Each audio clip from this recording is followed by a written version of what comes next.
네, 오늘 교회 창립 42주년을 맞이하며 우리에게 주시는 하나님 말씀입니다. 구약 성경 민수기서 9장 22절로 23절입니다. 민수기서 9장 22절로 23절입니다. 오늘도 우리에게 주시는 하나님의 말씀을 통하여 오늘도 살아계신 하나님의 음성을 듣고 진리를 깨닫는 복된 은혜가 오늘 우리 가운데 충만케 되시기를 주의 이름으로 축원합니다. 이틀이든지 한 달이든지 1년이든지 구름이 성막 위에 머물러 있을 동안에는 이스라엘 자손이 진영에 머물고 행진하지 아니하다가 또 오르면 행진하였으니 곧 그들이 여호와의 명령을 따라 진을 치며 여호와의 명령을 따라 행진하고 또 모세를 통하여 이르신 여호와의 명령을 따라 여호와의 직임을 지켰더라. 아멘. 네, 시간 우리 한 소리 찬양대에서 준비하신 찬양으로 하나님께 영광을 올려드리는 시간입니다.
우리 한소리 성가대 힘차고 아름다운 상 하나님께서 기뻐 받으신 줄로 믿습니다.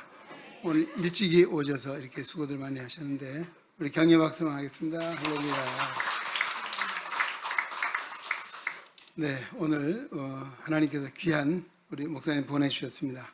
우리 황해국 목사님 서울양신대 총장이시고 제가 사실 그랬어요.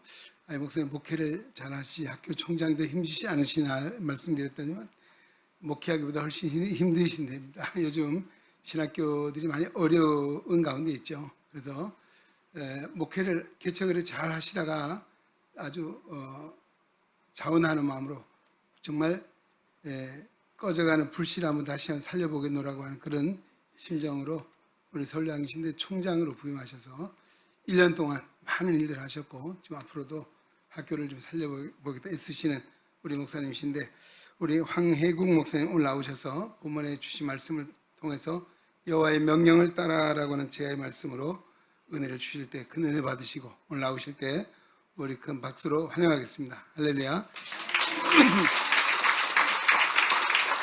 말씀 전에 드려진 예물을 제가 발표를 다 못 해드리는데 목사님 기도해 주시고 말씀 읽도록 하겠습니다. 할렐루야.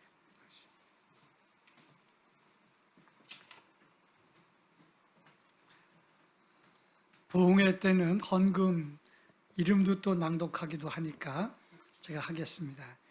시간이 가도 이해해 주시기 바랍니다. 이명순 김순자 장로, 박은희 권사, 김영림 권사, 사오김, 정명환 강매희 권사, 정명환 강매희 권사, 최석봉 김옥순 권사, 집사, 안태만 이경희, 김유한 집사, 이순자 권사, 양정숙 권사, 장태희 집사, 조옥재 집사, 서복달 집사, 이경호 성도, 유용임 권사, 신현원 집사, 김선우 최점래 권사, 소우석 집사, 변복희 집사, 김명근 오영미 권사, 이승권 정한나 집사, 최현규 집사, 이형재 안수 집사, 유경자 목사, 표금선 권사, 임상옥 집사, 임경순 권사, 손규성 김미선 권사, 이광형 박종옥 권사, 홍주희 집사, 김양미 청년, 정둘람 집사, 봉승령 박지영, 황병구 장로 오명란 권사, 최병건 장로 황연숙 권사, 유주영 집사, 윤상호 이종순 권사, 이민경 집사, 묵진묵 집사, 이경숙, 김이삭, 김동길 강경순 집사, 황두익 집사, 박성림 권사, 장찬호 목사 서혜경 사모, 이태열 안수집사, 장경희 권사 드렸습니다. 함께 기도합니다. 사랑 많으신 하나님 아버지, 이 시간 거룩한 성일 주 앞에 예배케 하시고 또 창립 42주년 창립 기념 부흥회를 갖게 하시니 감사합니다. 마음과 뜻과 정성으로 귀한 예물을 봉헌하오니 주여 받아주시고 이 예물이 쓰일 때마다 생명 살리는 기적의 역사가 나타나도록 복을 더하여 주옵소서. 믿음과 정성을 드리는 가정과 손길이에 복의 복을 더하시고 풍성케 하시고 하나님께서 주시는 은혜가 가득 임하도록 역사해 주옵소서. 이 시간 말씀을 사모하며 주 앞에 선 모든 성도들에게 성령의 단비, 은혜의 단비, 기적의 단비를 허락해 주옵소서. 예수님의 이름으로 기도합니다. 아멘. 할렐루야. 예, 감사합니다. 박수 7레분 치고.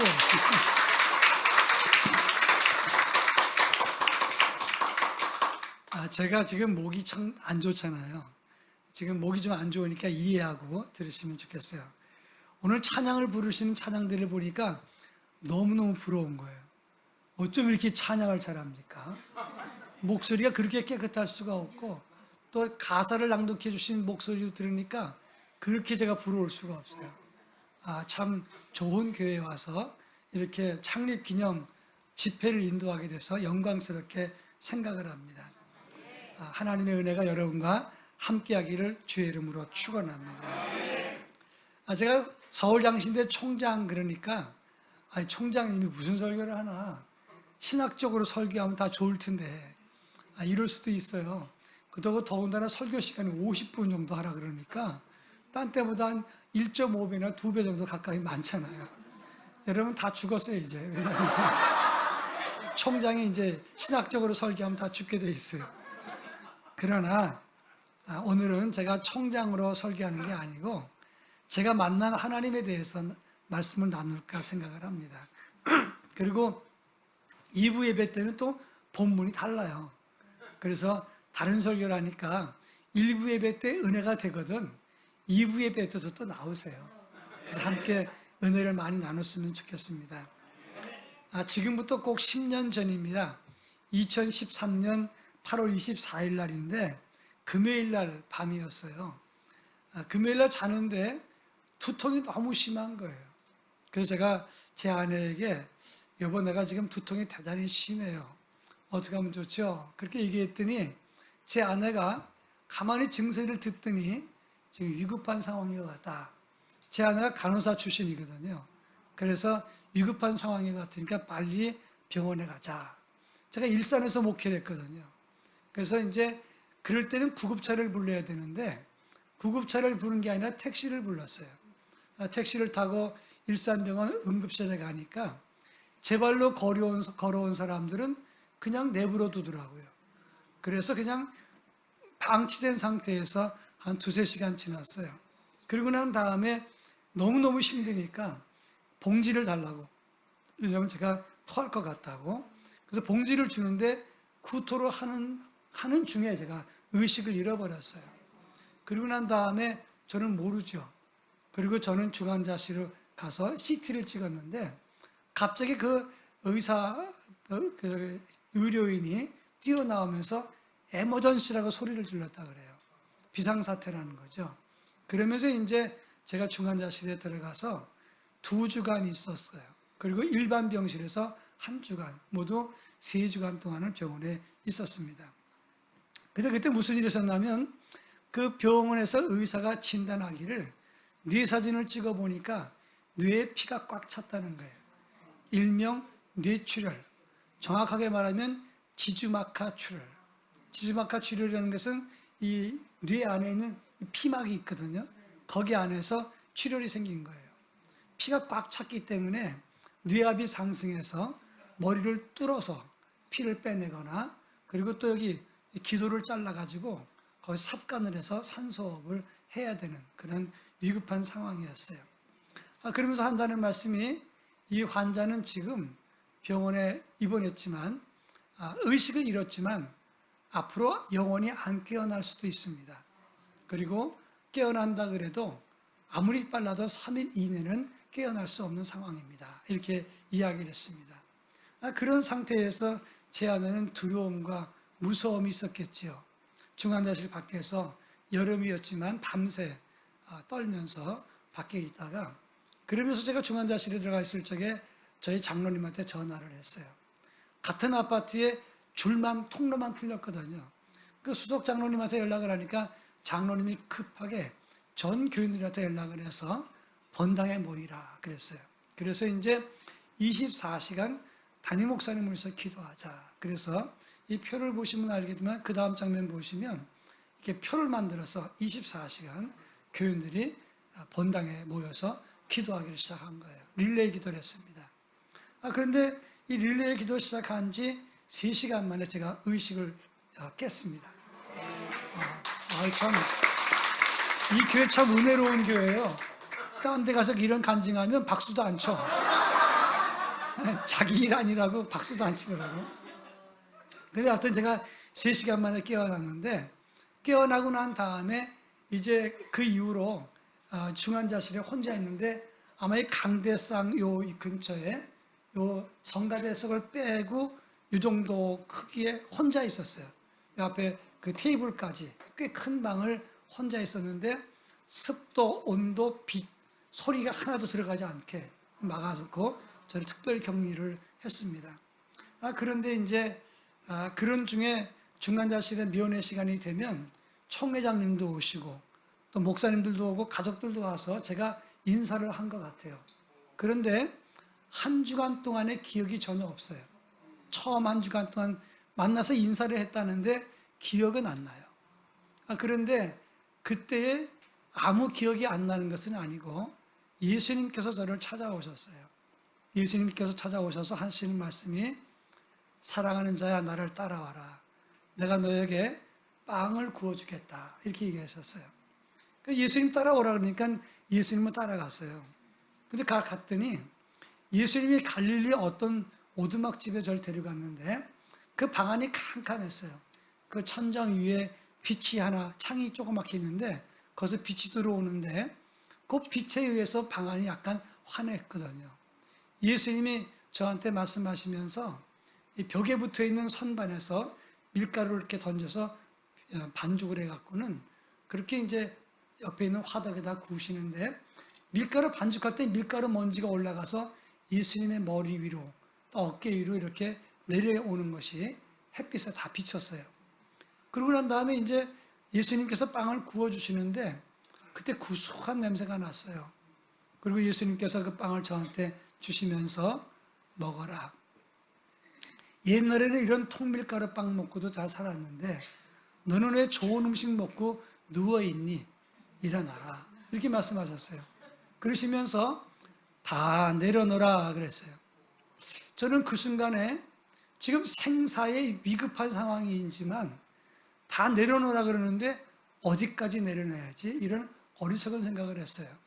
그리고 난 다음에 예수님께서 저한테 빵을 주시면서 제 손을 붙잡고 우시는 거예요. 막 우시니까 저는 예수님이 우니까 저도 같이 막 울었어요. 근데 견딜 수가 없는 거예요.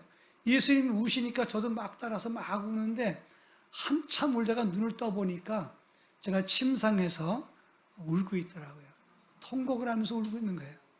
근데 그 순간에 예수님만 생각하면 제가 눈물이 나는데 참을 수가 없었어요. 그래서 하루, 이틀, 3일, 3주, 석 달, 3년 계속 울었어요. 그때만 생각하면 지금도 막 눈물이 쏟아져 나와요. 그런데 그렇게 눈물을 흘렸는데 그때 무슨 눈물을 흘리냐면 처음에는 예수님께서 우시니까 제가 울었는데 조금 지나니까 예수님 보실 때 내가 얼마나 한심하면 울었겠나 이러면서 예수님 제가 그냥 울었어요. 근데 울다 보니까 제 죄가 생각나는데 너무너무 제가 한심한 사람인 거예요. 사실 저는 어릴 때에 중학교 2학년 때 양친을 다 잃었거든요. 그리고 고등학교를 못 갔어요. 그리고 나중에 직장 생활하다가 고등학교 갔는데 그 이후로 저는 학교와 교회와 집 요 세 군데 외에는 관심이 없었어요. 나중에 설명해 보겠지만 저는 평생 술, 담배를 안 했어요. 그리고 하나님만 바라보는 믿음을 가졌단 말이에요. 그리고 열심히 일산에서 개척해가지고 1년에 100명씩 늘어나서 8년 되니까 800명 모이는 교회가 됐더라고요. 그렇게 열심히 목했는데 그런데 내가 뭘 잘못했어? 열심히 살았는데. 근데 제 죄가 생각나는데 아주 오래전 그 학교 다닐 때 죄까지 생각나면서 통곡을 하게 됐단 말이에요.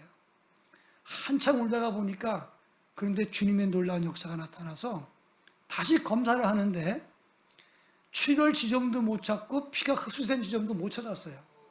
그러니까 의사가 도와주긴 했지만 직접적인 치료가 없이 예수님의 능력으로 그냥 놔버렸어요. 할렐루야. 그냥 놨는데 근데 병원에서는 좀 기가 막힌 거예요. 출혈은 분명히 했는데 출혈 지점도 못 찾고 그 다음에 흡수가 됐는데 흡수된 지점도 못 찾고 그러고 난 다음에 한 3주 동안 병원에 있다가 나오게 됐어요. 그 나오게 됐는데 그때 제가 그거 생각하면 너무 눈물 나고 감격스러운 거예요. 그래서 병원에 끝나고 이제 집에 왔다가 처음 교회 갔을 적에 수요일 날인데 제가 맨 앞자리에 앉아서 펑펑 울었어요. 얼마나 울었는지 교인들이 다 울더라고요. 그러고 난 다음에 집에 돌아왔는데 집에서 여기서 저 피아노 만큼 걸어가기가 힘든 거예요. 3주 동안에 한 12kg 정도 빠졌거든요. 근육이 다 빠져버리고 그다음에 기력이 쇠진하니까 걷기가 힘든 거예요. 그래서 집에 아파트 사니까 집에서 길을 쓰고 걸었어요. 걸으면서 발을 정자를 쓰기 시작했어요. 그러다가 나중에 나가서 조금씩 걷다가 계속해서 살려고. 왜냐하면 하나님이 치료해 줬죠. 몸이 쇠약하고 그 다음에 우울증 같은 게 오더라고요. 왜냐하면 이 뇌 치료를 했었으니까 뇌 안에 피가 꽉 찬 것은 뇌 염증 증세이기 때문에 호르몬이 우리의 기분을 좌우하는 호르몬이 안 나왔다는 거예요. 그래서 걷기 시작했어요. 막 걷다가 기도하다가 하나님의 은혜를 새롭게 경험하게 되고 하나님의 음성을 듣게 되었다는 거예요. 근데 그 다음에 예수님을 경험하고 난 다음에 며칠 지났는데 어떤 검은 옷 입은 사람이 와서 저한테 기계를 머리에 대고 가슴에 대고 팔에다 대고 그랬어요. 그래서 제가 그 사람한테 이렇게 얘기했습니다. 선생님, 이게 지금 무슨 검사입니까? 그랬더니 하는 말이 성질을 막 부리면서 아니 지난번에도 묻지 않았습니까? 그러면서 제가 생각이 안 나니까 물었는데 그렇게 또 화를 내더니 한다는 말이 이 기계로 말할 것 같으면 독일산이고 이건 CPU가 얼마고 가격이 얼마짜리 비싼 기계입니다. 이러면서 가는 거예요. 그래서 제가 속으로 참 이상한 사람 같다. 그냥 이 기계가 뭔 검사하다고 얘기 한마디만 했는데 근데 왜 그렇게 필요 없는 얘기만 하지? 그리고 이상한 놈이다 생각을 했는데 그런데 갑자기 주의 음성이 들리는 거예요. 저 사람이 이상하냐? 예, 그놈이 너다. 그래서 왜 저 사람이 접니까? 그랬더니 하나님 하시는 말씀이 내가 너한테 성경을 주었다. 이 성경을 주었으면 너는 교인들에게 가장 필요하게 적절하게 그 사람이 상황 처했을 때 그 말씀을 주면 되는데 너는 지금까지 이 성경의 역사적인 배경은 어떻고 문단 나누기는 어떻고 원어는 어떻고 이런 설명만 하지 않았니? 그러니 그 사람에게 핵심을 찔러서 설명하지 못한 너가 저놈이다. 제가 깜짝 놀랐어요. 저처럼 열심히 설교한 사람도 없어요. 그런데 얼마나 그게 충격적이었는지 그것 때문에 또 통곡하기 시작했어요. 사실 이 두 사건은 제 목회와 신앙과 삶에 큰 변화를 주었다고 하는 것입니다. 오늘 우리가 읽은 본문의 말씀은 이스라엘 백성들의 광야 40년 동안의 생존 원리를 담고 있어요.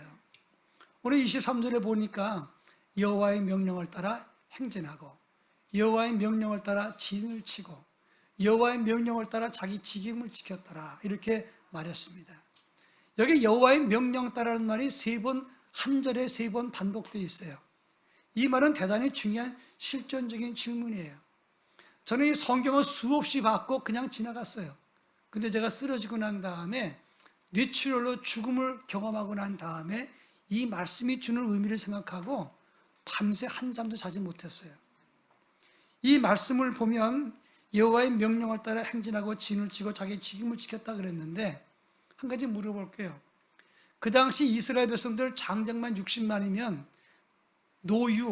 노인들과 아이들, 여자들 다 합하면 200만 이상 됐다고 보는 거예요. 자, 그러면 그 많은 사람들이 애굽에서 430년 동안 노예로 살았는데 그 중에서 가나안 땅까지 가본 사람이 있었을까요? 없었을까요? 있었을 거예요. 왜냐? 그 노예 중에서도 중간 간부도 있었을 거고 주인에게 속한 노예가 잘하면 때로는 무역 때문에 아니면 주인이 데려가서 가나안 땅까지 가본 사람은 있었을 거예요. 그러면 애굽에서 가나안 땅까지 얼마 걸릴까요? 걸어서 가면 늦어도 한 주간이면 다 갈 수 있어요. 그러면 250만을 데리고 간다. 그러니까 좀 속도가 떨어지더라도 2주면 다 갈 수 있는 거리예요. 근데 얼마 걸렸죠? 40년. 그럼 그 걸음걸이가 빨랐어요? 늦었어요? 늦었던 거 아닙니까? 그런데 가다 보면 가나안 땅까지 가본 사람 중에서 이렇게 말하는 사람도 있었을 거예요. 아니 그 길 말고 빠른 길이 있어. 아니 그 길 말고 더 멀리 갈 수 있는 길이 있어. 아니 그 길 말고 더 편히 갈 수 있는 길이 있어. 이렇게 말하는 사람이 있었을 거 아니겠어요? 근데 주님이 원하시는 것은 빨리 가는 거, 편히 가는 것이 아니라 여호와의 명령 따라 제대로 가는 것을 원하셨다 이 말입니다. 저는 이 말씀을 통해서 제가 질문해 봤어요. 내가 정말 하나님의 명령을 따라서 제대로 목회하고 제대로 갔나? 믿음 생활을 했는가? 이걸 진지하게 물었던 거예요. 제가 간증 하나 더 할게요. 아까도 말씀드렸지만 저는 중학교 2학년 때 한 해의 양친을 다 잃었어요. 한 분은 구정 때 돌아가셨고 또 한 분은 추석 닷새 전에 돌아가셨어요. 한 해에 다 돌아가셨어요. 그러니까 저는 제 동생 손을 붙잡고 이제 부모님이 안 계시고 저를 돌볼 사람이 없으니까 여기 김포, 지금 김포에서 더 들어가면 저쪽 하성이라는 곳이 있어요. 저희 작은 아버지가 하성에서 교편장 생활을 했었기 때문에 저희 동생이랑 저랑 둘이서 그 집에 위탁이 됐어요. 돌볼 사람이 없어요. 다른 형들은 다 고등학교 졸업하고 뭐 그때 직장 생활하고 그러니까 할 수 없이 대학도 못 가고 다 직장 생활하게 되니까 저희 동생 둘만 거기 가게 됐단 말이에요. 동생이랑 저랑. 근데 그때가 11월 말쯤 됐어요. 농사 다 짓고 들판에 낫가리를 다 쌓아놓고 그런 때였는데 버스에서 내려서 동생 손 붙잡고 작은 집에 가는데 바람이 스산하게 불었어요. 저는 불확실한 미래 때문에 제가 두려움과 그리고 동생을 책임져야 된다는 그런 마음 갖고 그 집에 들어갔어요. 그리고 그 집에 들어가서 얼마나 눈치를 보겠습니까? 작은 아버지는 참 훌륭한 인격을 갖고 있었어요. 그 집에 4명의 아이가 있었어요. 근데 제 바로 그 집의 맏아들이 저보다 1살 더 많고 그다음에 둘째가 저보다 어렸어요. 그리고 동생은 그 밑에 있었어요. 근데 한 번은 그 집에 둘째가 제 동생을 때리니까 제가 그 동생을 때리니까 형이 저를 때리더라고요. 그러니까 둘 다 막 4명이서 싸우고 때리니까 왜 우리 집이 왔냐 그러고 저는 또 동생 때린다고 또 싸우고 이러는 상황에서 작은 아버지가 다 부르더라고요. 야단을 치시면서 너희는 사촌이 아니라 한 형제다. 싸우는 거 용납할 수 없다. 그리고 종아리를 4명 다 때렸어요. 그리고 막내 동생, 제 동생을 갖다가 부르더니 종아리를 쓰다듬어주면서 우시더라고요. 저도 그때 같이 울었어요. 저희 작은 아버지는 훌륭한 인격을 가지신 분이었어요. 그런데 저는 동생 공부를 시켜야 되기 때문에 중학교라도 시키려면 제가 고등학교 가면 안 되는 거예요. 공부를 얼마나 잘했는지 그 당시 3만 명 아이템플에서 시험 볼 때 제가 전국에서 99등을 했어요. 잘했죠? 그런데 고등학교를 제가 가면 동생은 중학교를 못 가는 거예요. 그래서 못 가고 그리고 중학교 졸업한 다음에 서울에 와서 뚝섬에 있는 그 경마장 앞에서 이제 약방 점원으로 일하게 됐어요. 남들 다 학교 갈 적에 얼마나 부러운지 새벽 4시에 일어나서 청소를 시작하고 그 다음에 밤 12시에 자는 겁니다. 4시간만 자는 거예요. 낮에는 그냥 앉아서 조는 게 아니라 손님 없을 적에는 지독하게 공부를 했어요. 한자를 쓰고 그 다음에 영어 단어를 외우고 수학 문제를 풀고 이렇게 견뎠단 말이에요. 그래서 결과적으로 말하자면 저는 월반에서 고등학교 2학년으로 들어가서 고등학교를 졸업했어요. 그리고 난 다음에 또 직장 생활을 하고 군대 갔어요. 제대한 다음에 저는 신학교를 간 게 아니라 전도사부터 먼저 했어요. 여러분 이 서울 선호회에 세한교회라고 있죠. 그 세한교회 교육전사를 1980년에 전도사부터 먼저 했어요. 왜냐하면 제가 군대에 있을 적에 열심히 신앙생활하고 서단 신회장이었는데 그 당시에 군종으로 있던 그 친구가 이현석 목사라고 용산교회 담임 목사였거든요. 제 친구예요. 그 친구 1954년생인데 근데 그 친구랑 제가 친했는데 그 용산교회 세안교회가 그 자기 장인교회거든요. 자기 모교회거든요. 그러니까 저를 소개해가지고 그 세안교회 교육전사를 1980년에 부임을 했어요. 제대하자마자. 그리고 81년도에 신학교를 갔는데 그게 지금 제가 총장하고 있는 서울장신이었어요. 근데 그 당시에는 그 학교가 학위가 없었어요. 그리고 열심히 공부하니까 저는 그 당시에 4년 동안에 수석을 했어요. 왜 그랬냐? 잘하려고 잘한 게 아니라 공부할 때 돈 대줄 사람이 없었기 때문에 장학금을 받아야 되는데 수석을 하면 전액 장학금을 줬거든요. 그래서 4년 동안 수석 장학금을 받은 거예요. 그런 다음에 열심히 목회했는데, 그런데 학위가 없다 보니까 사람들이 좀 무시하는 것도 같고 불편했어요. 그래서 죽어라고 공부하고 목회했어요. 결론적으로 말하자면 학부과정을 2군데, 그리고 석사과정 3, 박사과정 2, 그래서 꽤 길게 공부했어요. 나름대로 열심히 했어요. 제 마지막 학위는 연세대학에서 석사와 박사를 했어요. 연세에서 박사를 받았어요. 그리고 일선에서 개척을 했습니다. 개척해서 제가 나오기 전에 작년에 사임할 때 사실은 재적이 1,700명, 출석은 1,000명 정도 되는 그런 중견교회로 됐단 말이에요. 지금부터 14년 전에 저는 총회 부서기를 했어요. 총회 신학교육부장도 했어요. 그리고 신설동 캠퍼스에서 제가 2001년부터 강의하고 교무처장을 했어요. 그리고 또 거기서 학장을 했어요. 나름대로 열심히 살고 성공한 거 아닙니까? 그런데 제가 막상 쓰러졌을 때, 뇌출혈로 쓰러져 갖고 병원에 있었을 때 돌이켜보니까 아무것도 아닌 거예요. 정말 마지막 순간에 주님이 너는 내 사람이다 하기 전까지는 나는 아무것도 아니더라 이 말이에요. 여러분에게 수학 문제 하나, 어려운 거 하나 내겠습니다. 38 곱하기 78 곱하기 7840 곱하기 8453 곱하기 0은 0. 이 어려운 문제를 맞히셨습니다. 38 곱하고 78 곱하고 7840 곱하고 8453 곱하고 많이 곱해도 마지막이 0이면 0이에요. 아무리 땅 사고 집 사고 교회에서 장로고 목사고 그리고 또 재산도 많고 자식도 유학 가고 자식도 잘 되고 판검사 되고 의사가 됐어도 마지막에 예수 없으면 0인 거예요. 저 나름대로 열심히 살았다고 그랬잖아요. 전 술도 담배도 안 해봤어요. 오직 교회만 생각했어요. 일산서 개척할 때 93년 11월 달에 개척할 때 이런 기도를 했어요. 저희 교회는 시작하자마자 2개월 만에 문 닫게 됐거든요.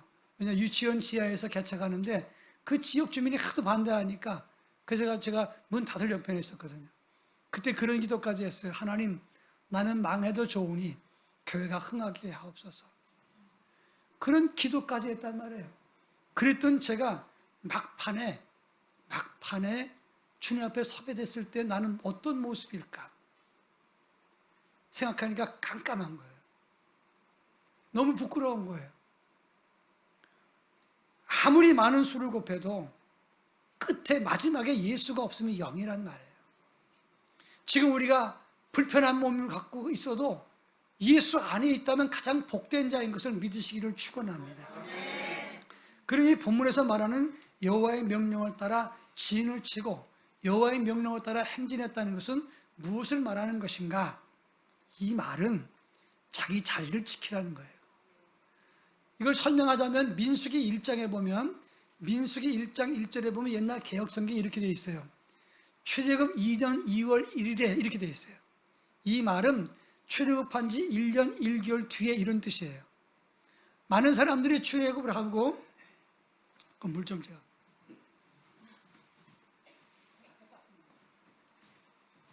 죄송합니다. 제가 목이 시원찮다 그랬잖아요. 결절이 와서 그래요. 출애굽 2년 2월 1일이라는 뜻은 출애굽한 지 1년 1개월 지난 다음이라는 뜻인데 이게 무슨 말이냐? 보통 사람들은 이스라엘 백성들이 애굽에서 나오면 홍해바다를 건넜죠. 그 홍해바다를 건넌 다음에 바로 광야 생활을 했다고 생각하는데 그게 아니에요. 홍해바다를 건넌 다음에 어디로 갔냐면 시내산 밑에 있는 시내 광야에 들어갑니다.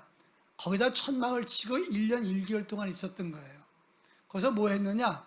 하나님 명령하신 대로 성막을 만들었고 그리고 그 1년 1개월 동안 머물러 있으면서 그들에게 율법 교육을 시킨 거예요. 그리고 난 다음에 12지파별로 인구조사를 하고 각 지파별로 어디 곳에 있어야 되는가를 다 만들었던 겁니다. 그래서 구조를 보자면 이런 거예요. 하나님의 구름이 이렇게 법계 위에 내려오면 거기다가 멈춰서 성막을 짓는 거예요. 천막이니까 그대로만 뜯어서 붙이면 되잖아요. 그리고 동쪽의 세 지파, 남쪽의 세 지파, 서쪽의 세 지파, 북쪽의 세 지파가 진을 치는 겁니다. 근데 그냥 아무렇게나 치는 게 아니라 다 족속별로, 지파별로 이걸 쳤다는 거예요. 그리고 행군할 때는 어떻게 했느냐? 제일 먼저 앞에는 하나님 말씀인 법궤가 가는 거예요.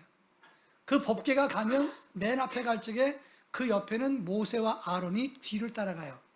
그리고 그 뒤로는 동쪽의 세 지파가 그 뒤를 이어서 따라가고 호위하고 가는 겁니다.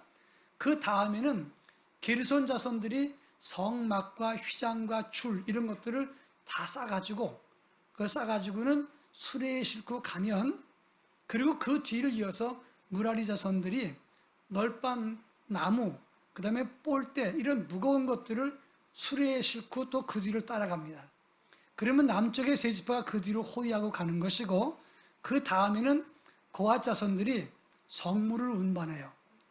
성물이라는 것은 이 성막 안에 있었던 촛대, 촛대, 그 다음에 떡상 이런 것들을 다 싸가지고 제사장들이 어깨에 메고 가면 서쪽의 세 지파가 그 뒤로 호위하고 가는 거예요. 그리고 북쪽의 세 지파는 그냥 가는 거예요. 그럼 북쪽의 세 지파는 뭐 하느냐? 노약자들을 다 데려간다 이 말이에요. 그러니까 그들이 갈 적에는 그냥 간 게 아니라 다 자리가 있었어요. 자기 자리를 다 지켜서 가는 건데, 그런데 그 자리를 이탈해가지고 왔다 갔다 하면 행군이 되겠어요, 안 되겠어요? 특히 지파별로 갔다는 말은 뭐냐면 그 혈족별로, 르벤 지파면 르벤 지파의 가족별로 다 간 거예요. 그런데 어떻게 했느냐? 민수기 2장 34절에 보니까 깃발을 가지고 신호를 하면, 모세가 사람 시켜서 깃발을 흔들면 다른 사람들도 지파별로 깃발을 흔들어서 그걸 보고 따라갔고, 민수기 10장에 보니까 은나팔 2개를 불면, 그때 불었는데 백성 전체가 다 모이라 그럴 땐 2나팔을 다 불었어요. 천부장 회의한다 그러면 나팔 하나를 불었고, 진을 이동할 적에는 나팔을 울려 불었어요. 부르르 부르르 이렇게 불었고, 전투 상황일 땐 짧게 끊어서 불었어요. 계속 불었어요. 그러니까 그냥 우르르 가고 우르르 간 게 아니에요. 다 그 당시에는 그 스피커도 없고 나팔 없어요. 그러니까 육성으로 하는데 깃발과 나팔을 불면서 백성들을 통제했다는 거예요. 이 말은 무슨 말이냐? 신호 규정에 따라서 각자의 위치와 이동할 때 각자의 임무를 수행했다 이렇게 말할 수 있어요. 이게 교회 생활이라 이 말이에요. 그런데 만약에 그 중에서 피라미 개선 조직이라는 게 뭐냐면 피라미 모양으로 가족별로 모인 거예요. 그러니까 만약에 여러분 자녀 중에서 6, 6형제가 있다고 쳐요. 근데 한 놈이 없어. 그럼 갈 수 있어요? 못 가요? 못 가요. 올 때까지 못 가는 거잖아요. 근데 그 녀석이 여기 있지 않고 다른 곳에 왔다리 갔다리 하면서 이것 간섭 저것 간섭하고 돌아다니면 행군할 수 있는 거예요? 없는 거예요? 못 하는 거예요. 교회도 똑같은 거예요. 어떤 집사님은 교회 소식을 다 알아야 돼. 그 사람한테는 다 보고해야 되고 다 자기가 간섭해야 돼. 그런 교회 제대로 갈 수가 없는 거예요. 제가 옛날에 부목사 때 이 손 집사님이라고 계셨는데, 이분이 여기 다른 분 손 집사님 계시면 용서하고 들으세요. 이 손 집사님은 교회 모든 소식을 자기가 다 알아야 돼. 근데 제가 수요일마다 부목사 때 설교하면 밤에 전화가 와요. 한 10시 반쯤에 전화를 해요. 목사님 오늘 설교 나 들으라 그랬죠? 그래서 시비를 해요. 근데 한 2시간 반쯤 전화를 해. 너무너무 힘들어. 그 다음날 제가 새벽기도 나가야 되는데 졸면 지금 졸고 있어요? 그럼 제가 깜짝 아니요 그래요. 예. 주일날 외부의 강사님이 오셔서 설교하면 밤에 또 전화 와요. 뭐라 그러냐면 왜 외부 강사까지 데리고 와서 나라가 공격하느냐고 또 시비를 해요. 계속 전화를 하면 전화 끊어놓으면 또 그 다음날 아침에 찾아와. 왜 전화 끊어놨냐고, 안 받냐고. 너무너무 힘들었어요. 근데 그분이 신방할 때 하루도 안 빠져. 근데 하도 문제가 되니까 제가 데리고 다녔는데, 신방 가면 이러는 겁니다. 제가 기도를 열심히 해주고 하나님 능력으로 낫게 해주십시오 이렇게 기도하고 나면 이불을 자기가 해. 이런 병에는 저기 봉천동에 가면 그 한의원이 있는데 그 한의원에 가서 침 맞으면 낫는다고. 아니, 지금 나는 주의 능력으로 고쳐달라고 기도했는데 그 한의원 가서 침 맞으면 낫는다 그러고 가서 안마 받으면 낫는다 그러고 이러니 말이 되겠냐고. 한 번은 끝난 다음에 집에 가는데 그러더라고요. 목사님, 저는 목사님 때문에 이 교회 못 떠나요. 그래서 아니 뭐 제가 해드린 것도 없는데 그랬더니 착각하지 마세요. 제가 나가면 담임 목사님이 제가 황 목사니까 황 목사님한테 상 줄까봐 그게 꼴보기 싫어서 못 나가는 거예요. 자기 미움받는 것 같은 생각이 들었는가 봐요. 자기가 나가게 되면 담임 목사님 그 괴롭혔던 게 나가니까 담임 목사님이 저 칭찬할까봐 그 꼴 보기 싫어서 안 나간다는 거예요. 그래서 고기 2근을 사주더라고. 왜 사주냐 했더니 먹고 튼튼히 하고 내가 물어 뜯어도 뜯을 거 아니겠어요? 어쩜 그렇게 말을 멋지게 해? 아 진짜 너무 힘들었어요. 그런데 그분 때문에 목회가 어렵더라고요. 제가 교회 걸 다 알아야 돼. 다 간섭해야 돼. 교회도요 오래 다닌 사람이 다 간섭하기 시작하면 교회 안 돼요. 자기 자리가 다 있는 거예요. 느헤미야서 7장 3절에 보니까 이렇게 말하고 있어요. 목소리 좋으신 분이 한번 읽어주세요. 다 한번 읽어봅니다. 다 같이 시작. 내가 그들에게 이르기를 해가 높이 뜨기 전에는 예루살렘 성문을 열지 말고 아직 파수할 때 곧 문을 닫고 빗장을 지르며 또 예루살렘 주민이 각각 자기가 지키는 곳에서 파수하되 자기 집 맞은편을 지키게 하라 하였노니. 이게 뭐냐면 느헤미야 시대 때 파수의 원리예요. 해가 높이 뜨기 전에는 예루살렘 성문을 열지 말라는 거예요. 아직 파수할 때 문을 닫고 빗장을 지르는데 어디를 지키느냐? 예루살렘 주민들은 자기 집 맞은편을 지키라 그랬어요. 자기 집 맞은편이 뭐예요? 내 눈앞에 거를 지키라는 거예요. 내 눈앞에 있는 걸 지키라는 거예요. 내게 주어진 직분을 지키라는 거예요. 내가 할 수 있는 일을 하라는 거예요. 하지도 않으면서 남의 걸 간섭하고 이것저것 참견하고 무불 간섭하지 말라는 거예요. 오래전에 저희 교회에서 재직회를 하는데 그 재직회 때 어떤 집사님이 은행 지점장 출신인데 손을 번쩍 드는 거예요. 목사님, 우리 교회가 이제 재정이 많아지고 그리고 사람들 많이 모이니까 지금 재직회 보고하는 걸 더 디테일하게 해줬으면 좋겠습니다. 복식부기처럼 좀 복잡하게 아주 자세하게 했으면 좋겠습니다. 지점장 출신이 안수 집사님이 건의하니까 제가 또 그랬어요. 아, 참 어렵겠지만 다음번에는 그렇게 해보도록 하죠. 그리고 행정위원장 장로님 그렇게 준비하시고 안수 집사님, 이 재정부장이 안수 집사인데 재정부장 안수 집사님도 정마해 주십시오. 몇 달 뒤에 재직회를 하는데 또 그분이 번쩍 손을 들었어요. 왜 지난번에 제가 말씀했는데 고치지 않고 그냥 했습니까? 굉장히 제가 당황했어요. 한 번도 그런 적도 없고 또 이렇게 재직회 길게 한 적도 없는데 그래서 제가 행정위원장님 좀 말씀해 보세요. 그랬더니 고치려고 고쳤는데 교인들이 잘 못 알아볼 것 같아서 나름대로 고친 게 이런 건데 좀 미흡했던 것 같습니다. 그래서 제가 재직회 하다가 그럼 다음번에는 우리 안수 집사님 재정부장님과 행정위원장 장로님이 저 집사님한테 물어봐서 잘 고쳐서 다음에 해 주십시다. 끝났어요. 끝나고 나가는데 보니까 두 분이 입구에서 좀 불편한 얼굴이에요.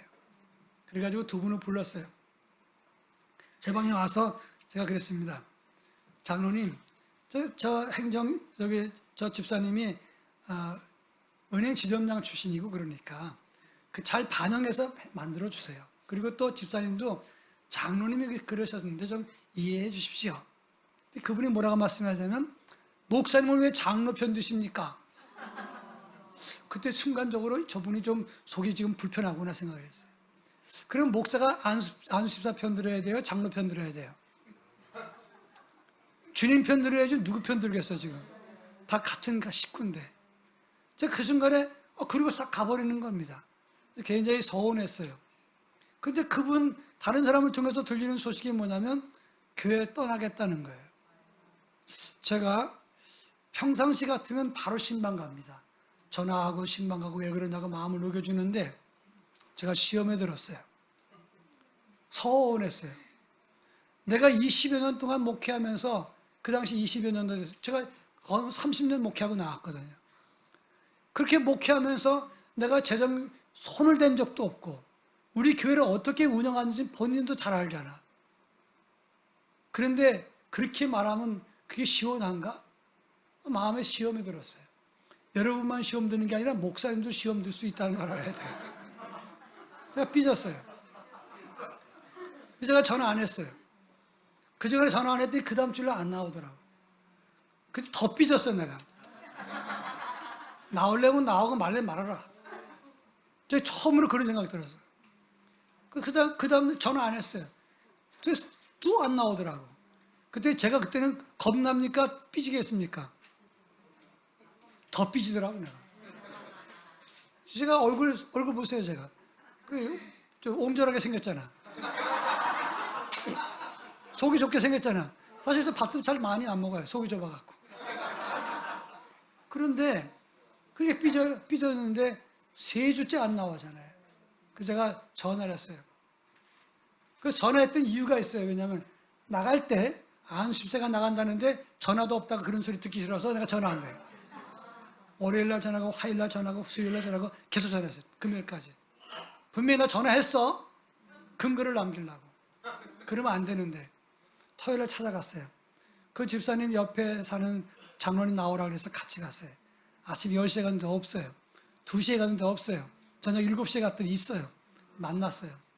그날 저녁 10시까지 이야기하고 다 풀었어요.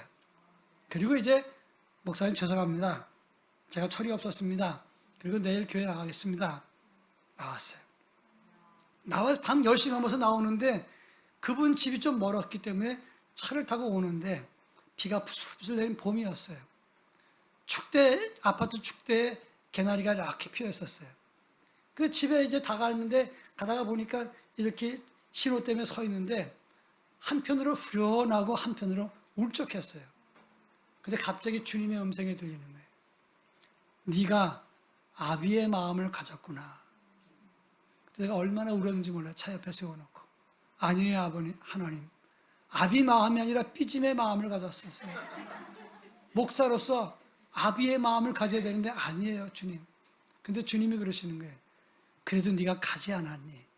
그리고 마음을 풀어주고 내일 나오게 하지 않았니? 아비의 마음을 가졌구나. 얼마나 거기서 울었는지 몰라요. 그리고 주님 그 한마디면 됩니다. 이보다 더한 모욕이 있어도 됩니다. 그리고 제가 눈물을 닦고 그리고 이제 집에 갔어요. 제 아내가 기다리고 있다가 얼마나 긴장했겠습니까? 제 손을 붙잡더니 여보 수고했어요. 잘하셨어요 그랬어요. 근데 제가 그때 지금 생각하면 목사로서 있어야 될 자리가 아비의 마음인데 그런데 내가 삐짐의 마음을 가졌다.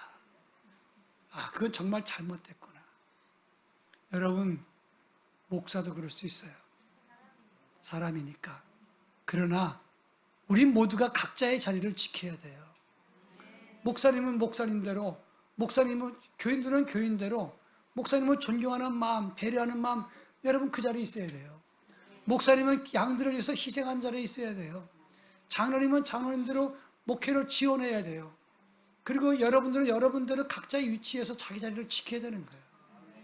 그런가 하면 여호와의 명령에 따라 자기 지킴을 지켰다는 뜻이 무슨 말일까? 본문의 배경을 보면 1장부터 4장까지 계속 읽어보면 각 지파별로 인구조사를 하고 각자 위치가 어딘가를 다 설명해 놓고 있어요. 그리고 5장 뒷부분에 보면 부정한 자에 대한 처리가 나와요. 부정한 자의 처리가 뭐냐? 이건 무슨 말이냐면 너희들이 이제 출애굽해서 출발할 공동체는 성결한 공동체이니 너희 중에 부정한 자를 제거하라는 거예요. 하나님의 교회가 거룩한 공동체인 줄 믿습니까? 그러면 이걸 거룩하게 만들어야 되는 거예요. 여기 부정한 게 있으면 안 되는 거예요. 그러니까 이 교인들끼리 돈 띄어먹고 서로 그 다음에 도망가고 이런 거 없어야 돼요. 이 안에서 험담하거나 부정한 일을 하면 안 되는 거예요. 공동체 첫 출발은 그렇게 해야 된다는 걸 뜻하는 거예요. 민수기 6장에 보니까 그 다음에 나온 것이 나시린의 서원이에요. 그 당시에 성막에서 봉사하는 사람들은 제사장과 레위인밖에 없어요. 그런데 나도 하고 싶어 그런 사람 있잖아요. 그런 사람들에게 헌신의 길을 열어준 것이 나시린의 서원인데, 이것은 나시린의 서원을 할 때는 나시린의 규례를 지키면서 정해진 날만 하는 거예요. 그 다음에 민수기 7장에 보니까 출발하기 전에 12족장들이 하나님께 예물을 드리고 출발해요. 근데 그때 무슨 예물을 드렸느냐? 이 12족장들, 지파족장들은 그 12지파를 대표해서 드리는 겁니다. 번제물과 속죄제물과 화목제물을 드렸고, 헌물로서는 130세겔짜리 은쟁반 1개와 70세겔짜리 은바리 하나. 은바리는 밥주걱 같은 걸 밥그릇 같은 걸 말하는 거예요. 그 다음에 10세겔짜리 금그릇 하나, 고운 가루와 향, 이런 것들을 드렸어요. 근데 성경에 읽어보면 르우벤 지파는 이렇게 드렸더라, 그 다음에 시므온 지파는 이렇게 드렸더라, 12번 글자 하나 틀리지 않고 똑같아. 성경을 읽다가 성질나. 이거를 갖다가 이렇게 기록하면 좋잖아. 르우벤 지파는 이렇게 드렸는데 12지파도 이와 같았더라, 이러면 간단하잖아. 근데 왜 이렇게 복잡하게 12번 똑같은 걸 읽게 만드냐고. 거기 다 의미가 있어요. 이건 뭘 뜻하느냐면, 우리가 하나님께 헌신하는 것은 각자의 몫이 각자에 기록된다는 걸 뜻하는 거예요. 그 다음에 이 12지파 족장들이 드렸던 것은 뭡니까? 그것이 바로 제사에 필요한 걸 드린 거예요. 짐승을 드렸던 것은 번제물, 속죄제물, 화목제물을 다 제사를 위해서 드린 것이고, 그 다음에 헌물 드린 거 은쟁반, 은바리, 금그릇, 이건 뭐냐? 제사의 기구로 드린 거예요. 그러니까 이렇게 제사에 필요한 것들을 드림으로써 헌신으로 출발하라는 거예요. 근데 그 다음에 어떻게 되느냐? 그 짐승을 7장에 드렸잖아요. 근데 9장에 보니까 유월절 제사를 드리고 출발해요. 최급할 때 유월절 드렸고, 1년 지난 다음에 6월 출발할 때, 이제 드디어 본격적인 출발할 때 유월절 제사를 드리고 출발해요. 그때 짐승을 잡아 드렸어요. 이건 뭘 말하느냐? 하나님의 일꾼 된 자, 하나님 앞에 족장들, 하나님의 앞에 헌신하는 사람들은 첫째는 자기 헌신과 자기 부인을 하고 출발하라 이거예요. 그래서 부인이란 말은 자기 부인, 와이프를 말하는 게 아니에요. 그래서 말하는 출발할 때는 하나님께 헌신하고 그 다음에 자기 부인, 자기를 죽이고 가라 이거예요. 바로 여기에 중요한 의미가 있어요. 한국 교회는, 또 애능중앙교회는 자기 헌신이 있었기 때문에 이렇게 교회가 잘 되는 거예요. 한국 교회는 다 헌신 많이 했어요. 그렇기 때문에 한국 교회가 세계적으로 유일하게 가장 빠른 속도로 컸어요. 그런데 그 다음 단계가 있어요. 자기 부인을 해야 돼요. 갈라디아서 2장 20절에 보니까 이렇게 말씀했습니다. 내가 그리스도와 함께 십자가에 못 박혔나니 그런즉 이제는 내가 사는 것이 아니요 오직 내 안에 그리스도께서 사시는 것이라. 이제 내가 육체 가운데 사는 것은 나를 사랑하사 나를 위하여 자기 자신을 버리신 하나님의 아들을 믿는 믿음 안에서 사는 것이라. 아멘. 여기서 그리스도와 함께 십자가에 못 박힌 게 누구죠? 나예요. 예수님이 십자가에 죽으심으로 구원의 길이 열렸어요. 그러면 그 다음에 죽어야 될 게 누구죠? 내가 십자가에 함께 못 박아 죽어야 되는 거예요. 한 가지 물어봅니다. 여러분은 예수 안에 계십니까? 네. 여러분 안에 주님이 계시죠? 네. 내가 주 안에 있지요? 네. 점점 소리가 작아져요. 내 안에 주님이 계십니다. 네. 내가 주 안에 있습니다. 네. 주와 내가 하나입니다. 네. 그렇잖아요. 다 그래요. 그러면 여기 중요한 신앙의 원리를 설명합니다. 예수님의 입과 내 입이 하나가 됐어.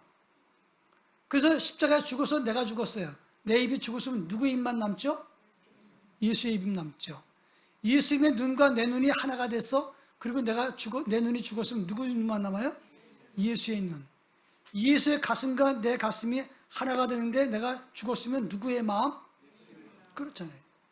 그러니까 예수 믿는 사람은 십자가에 죽어서 예수의 눈으로 보고 예수 입으로 말하고 예수 가슴으로 살아야 되는데, 많은 사람들이 예수 십자가에 또 죽여놓고 그리고 지 눈으로 보고 지 입으로 말하고 지 가슴으로 생각해버려.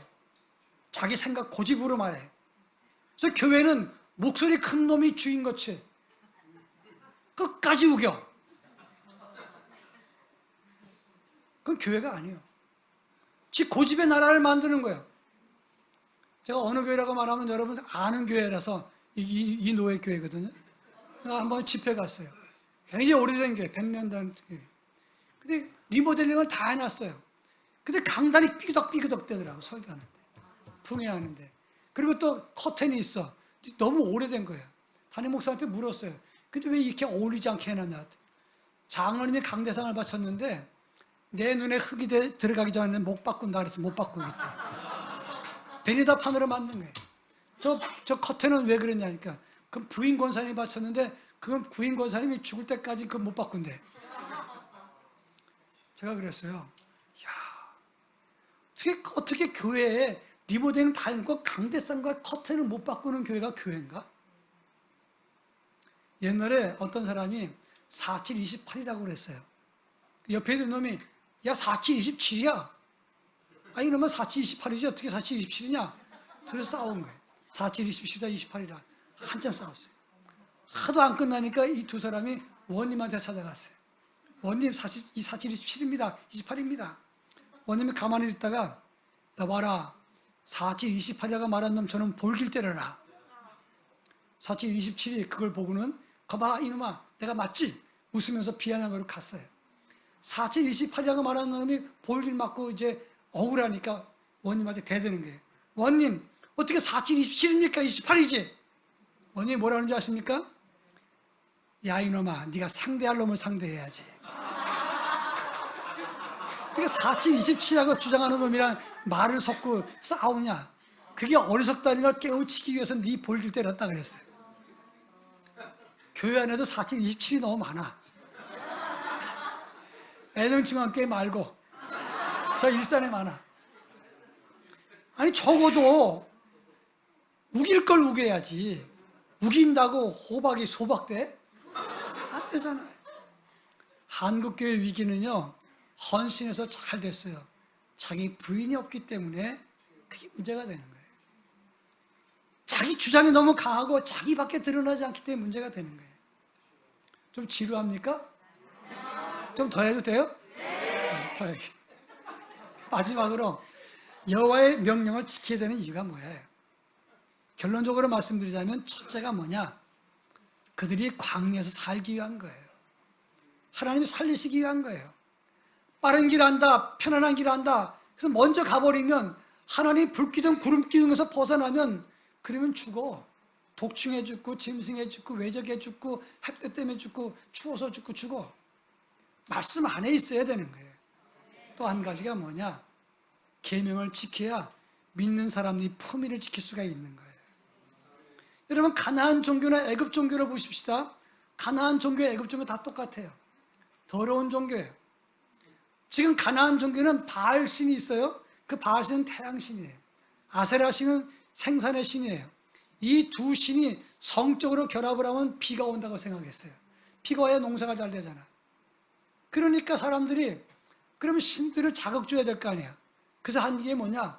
제사 드릴 적에 어린 아이들 성적으로 결합하게 했어요.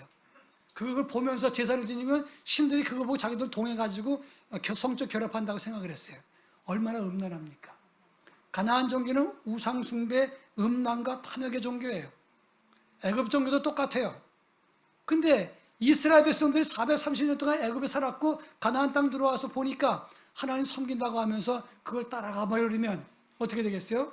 믿기는 믿어도 품격이 떨어지는 게 더러운 거예요. 신명기 30장 11절로 13절에 이렇게 말씀했습니다. 내가 오늘 내게 명령한 이 명령은 내게 어려운 것도 아니고 먼 것도 아니고 하늘에 있는 것도 아니다 그랬어요. 그리고 뭐라 그랬냐면 이제 하늘 밖이나 바다 밖에 있는 것이 아니고 할 수 있는 것이고 가깝고 내 입과 내 마음에 있는 것이라 그랬어요. 여호와의 명령 따라가는 것은 불편할 수 있어요. 그러나 그 명령을 따라갈 때 우리의 품격이 살아나는 것이고 우리가 이 험악한 세상에서 하나님의 보호 속에 살 수 있게 되는 것이다 이런 말이에요. 2005년 1월 달에 끈이라고 하는 소설이 나왔어요. 실화 소설입니다. 산악인 박정원과 최강식이 해발 6,440m 촐라체 봉 북벽 등반을 하고 내려왔어요. 성공했어요. 내려오다가 해발 5,600m 지점에서 조난을 당합니다. 이 박정원이는 경력이 있는 사람이고 최강식은 젊은 사람인데 최강식은 먼저 가고 박정원 뒤에 내려오면서 끈을 허리에 묶었어요. 근데 최강식이 내려가다가 그만 그 크레바스가 뭐냐면 빙하가 쪼개져 갖고 그 낭떠러지가 생긴 거예요. 거기 수백 미터 그림도 떨어져. 그 밑에 떨어져 버렸어요. 쫙 떨어지면서 두 다리가 부러져 버렸어요. 끈으로 툭 떨어지니까 이 박정원이 뒤에 내려오다가 순식간에 스틱을 짚었어요. 그리고 버티는 거예요. 그러면서 끈이 확 당겨 나가면서 이 위로 올라가서 갈비뼈가 다 부러져 버렸어요. 안개에 날아가 버렸어요. 0.3 시력이에요. 한 사람은 공중에 다리 부러서 매달려 있고 한 사람은 스틱을 짚고 있어요. 그 추운 데서. 결론만 말씀드릴게요. 9일 만에 구조가 됩니다. 그런데 최강식은 크레바스에 빠져서 두 다리가 부러졌는데 그때 동상이 걸렸어요. 박정원이는 8개의 손가락과 2개의 발가락을 동상 때문에 잘랐어요. 최강식이는 9개의 손가락과 10개의 발가락을 잘랐어요. 이 그림이 뭐냐면 병원에서 발가락 자르고 있었던 거예요. 그때 그 책에 보니 이렇게 나와요. 그 밑에 떨어졌던 최강식이 다리 부러졌으니까 못 나오잖아요. 형, 끈을 끊어. 그래야 형이 살아. 자긴 죽어도 형은 살려야 되니까. 그럴 때 박정원이 뭐라고 말했냐면 그 순간 나도 끊고 싶었다. 그러나 그것을 끊는 순간 너도 죽고 나도 죽는다 그랬어요. 의미가 있어요. 여러분, 그걸 끊는 순간 너도 죽고 나도 죽어요.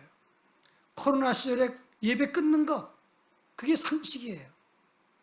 그런데 그걸 포기하는 순간 너도 죽고 교회도 죽고 다 죽는 거예요.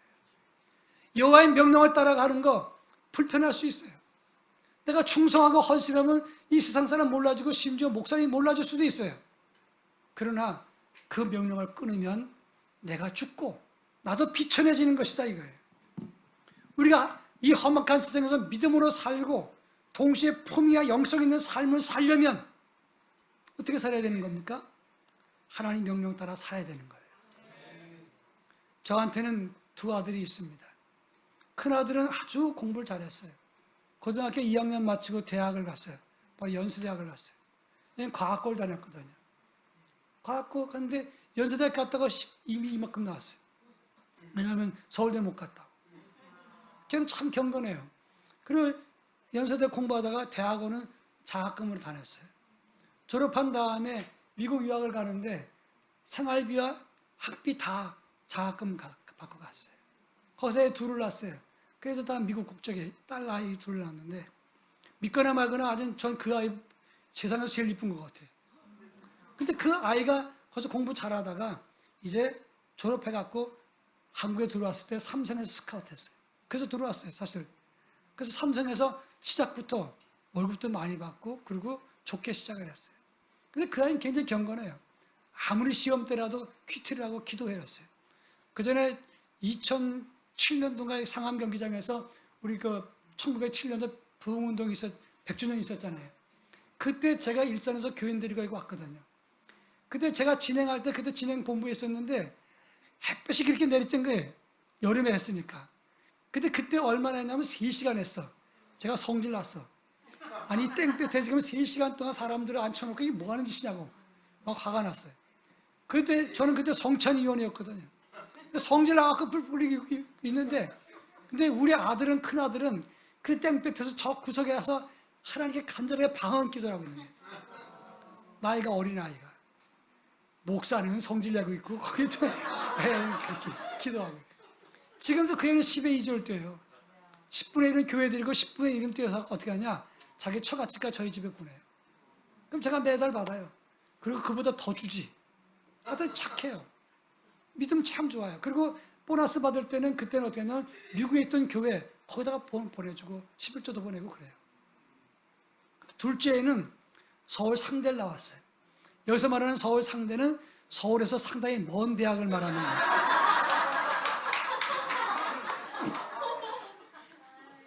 충주 캠퍼스를 다녔어. 컴퓨터 사이언스를 공부했어. 얘는 학교 다닐 때 공부하라 그러면 이어폰을 끼고 껌을 씹고 볼펜을 돌리고 다리를 떨면서 공부를. 공부가 돼? 야, 공부 안 하냐? 하고 있는데요? 한튼 정신산란해. 근데 그 애는 또 옷 같은 거는 침대에다가 책상에다 다 벗어놔요. 하도 날 놀려서 그걸 치워놓으면 또 성질을 부려. 이게 다 순서 있게 놓은 거라고. 시험 보면요 그래요. 만점 받는데 가서 끝하고 돌아오면 어떻게 됐냐 그러면 90점 넘는데 그다 하루에 10점씩 떨어져. 하루는 그러더라고요. 아빠가 몰라서 그렇지 내 앞에보다 뒤가 훨씬 많다고. 이 녀석이요 쓰러지는 때 3주 동안 제 병상을 지켰어요. 근데 그 애가 초등학교 1학년 때인가 유치원 때인가 편지를 보냈어요. 어버이날 아빠 오래오래 사세요. 나 대학 졸업할 때까지만 사세요. 어릴 땐 그거 길었던 것 같아. 그래서 미안했던지 그 밑에다가 더 오래 사셔도 되고요 이렇게 썼어요. 근데 걔 대학 졸업할 때 제가 쓰러졌거든요. 근데 더 오래 사셔도 되고요 그 말 없었으면 죽었을 뻔했어요. 근데 그 아이가 쓰러진 그해 제가 8월 달에 쓰러졌잖아요. 10월 말쯤에 저한테 와서 무릎을 꿇더니 아빠 나 목사 될래요. 왜? 아빠 뒤를 이을래요. 얼마나 울었는지 몰라요 제가. 첫째는 고마워서 울었고 둘째는 미안해서 울었어요. 그리고 우리 학교 오겠대. 왜 장신대 안 가고 우리 학교 올라 그랬는데 아빠 동문 될래요. 우리 학교에서 졸업했어요. 목사고시 합격했는데 걔는 또 음향을 전공했어요. 다른 대학에서 석사과정. 그때 저도 장학생, 집사람도 장학생, 큰 놈도 장학생인데 얘도 한 상식 하는데 우리 집에서 말을 못해. 그러니까 어느 날 그러더라고요. 아빠 나는 아빠 엄마 나쁜 것만 갖고 태어난 것 같아. 아니 너 그렇지 않아. 사람 괜찮은 애거든요. 근데 그 애가 대학원 졸업할 때 수속을 했어. 근데 상도 안 받으러 가더라고. 슬그머니 갖다 놓더라고. 그 아이의 마음이 미안했어요. 왜냐하면 제 눈에서 아이를 보았으니까. 근데 그런 녀석이 제가 공부하게 신학한다니까 얼마나 제가 감동이 됐겠어요. 지금도 매일 가족 예배 드릴 때 그 둘째 아들의 기도가 제일 길어요. 이제 말씀을 맺을까 합니다. 몸에 질병이 있거나 장애가 있으면 어때요? 못 배웠으면 어때요? 돈이 좀 적으면 어때요? 주일 한 대잖아. 큰애는 유능하고 뛰어나요. 작은애는 그렇지 않았어요. 그러나 그 작은 애가 주일 한다니까 나는 그 애한테 all mine to give 모든 것을 다 쏟아부을 수 있어요. 그러고 싶어요. 지금도 이제 한소망교회 가서 이제 음향 사역자로 일하고 있어요. 그 애가 얼마 전까지 SK 브로드밴드 텔레비전 방송국의 뉴스 채널에서 음향 감독을 했거든요. 네, 목사 안수 받아야 되기 때문에 간다 그러고 가서 일하는 거예요. 수시로 통화를 해요. 그리고 제 마음에 가장 큰 비중. 그러니까 그 아이가 됐어요. 하나님도 그렇지 않겠습니까? 여러분들 마음에 하나님을 가장 우선시 둔다면 그리고 주의 일 한다면 하나님이 얼마나 기뻐하겠어요. 좀 가난하면 어때? 장애가 있으면 어때? 못 배웠으면 어때? 작은 차 타면 어때? 집이 좁을 수도 있지. 주의 일 한다면 하나님의 첫 번째 관심이 바로 여러분들에게 있다는 겁니다. 여호와의 명령을 따라 복음을 실천해서 하나님의 기쁨과 자랑이 될 수 있기를 주의 이름으로 축원합니다. 기도합니다. 아버지, 애능중앙교회 집회 왔습니다.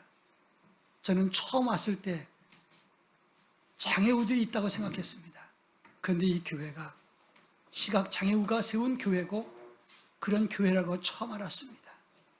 주님, 제가 은혜를 받습니다. 감동됩니다.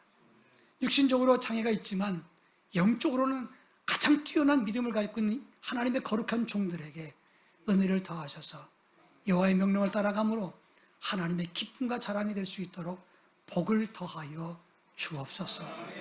예수님의 이름으로 기도합니다. 아멘. 이제는 우리 주 예수 그리스도의 은혜와 하나님의 극진하신 사랑과 성령님의 감화감동 교통하심이 여호와의 명령을 따라 자기 직임을 잘 감당함으로 하나님의 기쁨이 되기 원하는 사랑하는 성도들, 저들 가정과 삶 속에 특별히 하나님의 복음을 중심으로 참된 길, 빛된 길, 복된 길을 걷기 원하는 애눔교회 살아가는 모든 사역과 나아가는 진로 위에, 그리고 우리의 조국 대한민국 위에 이제로부터 영원토록 함께 하옵시기를 간절히 축원하옵나이다. 아멘.